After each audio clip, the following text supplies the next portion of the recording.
Bonjour à tous, aujourd'hui une vidéo sur le litige et puis la résolution du procès. Donc on va voir notamment quels sont les différents tribunaux qui existent en France, comment est résolu un litige et puis les grands principes du procès. Quels grands principes un procès doit toujours respecter. Alors déjà on va commencer par le vocabulaire de base du litige. Donc déjà il faut faire la distinction entre un litige et un conflit. Un conflit c'est une simple situation de désaccord. Un litige, c'est quand ce désaccord va supposer l'utilisation du droit pour le résoudre. Par exemple, dans la plupart du temps, un litige va supposer le recours à un juge pour résoudre la situation de désaccord entre les deux parties. Alors justement, un conflit ou un litige, plus particulièrement un litige, ça a lieu entre deux parties. Ces parties, ce sont les participants au litige. Vous avez d'une part le demandeur, qui est celui qui réclame quelque chose, et le défendeur, c'est celui qui va se défendre, c'est celui contre qui le procès a été intenté. Dans ce cas, lorsqu'il y a un litige, ces deux parties vont utiliser des moyens, c'est-à-dire des arguments, pour appuyer leurs prétentions. Les prétentions, c'est ce qu'elles réclament. Par exemple, le demandeur va réclamer des dommages et intérêts au défendeur. Donc maintenant qu'on a précisé le vocabulaire de base du litige, on va étudier les différents tribunaux qui existent en France.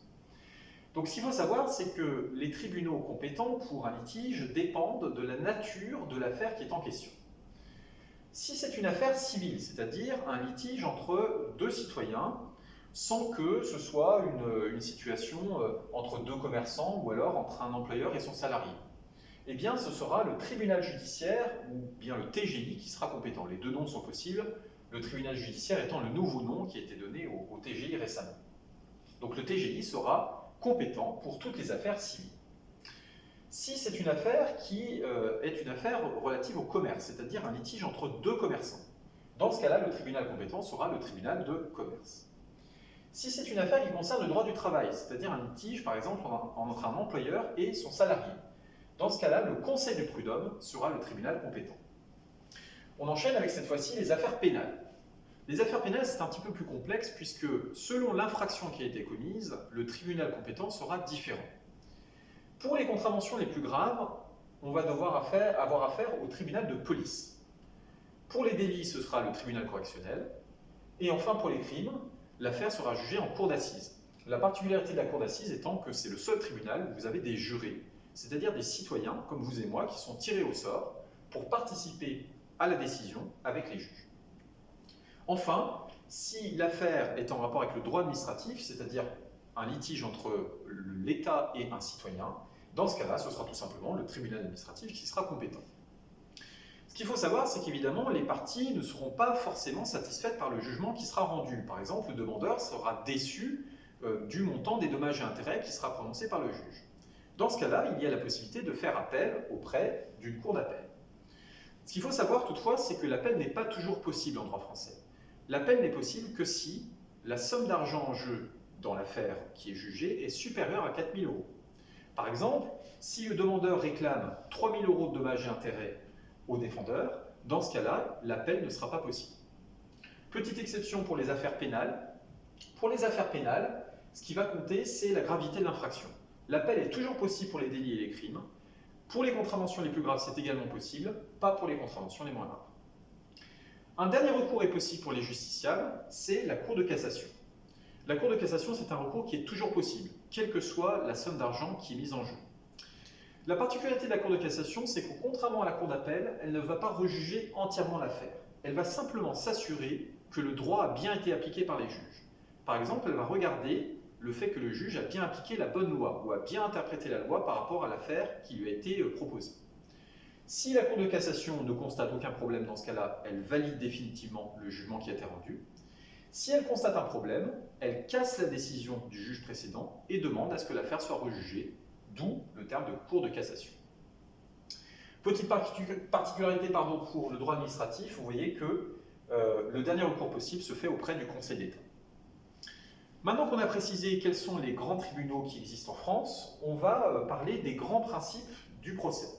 Quel que soit le procès, quel que soit le tribunal qui est concerné, il faut toujours respecter un certain nombre de principes.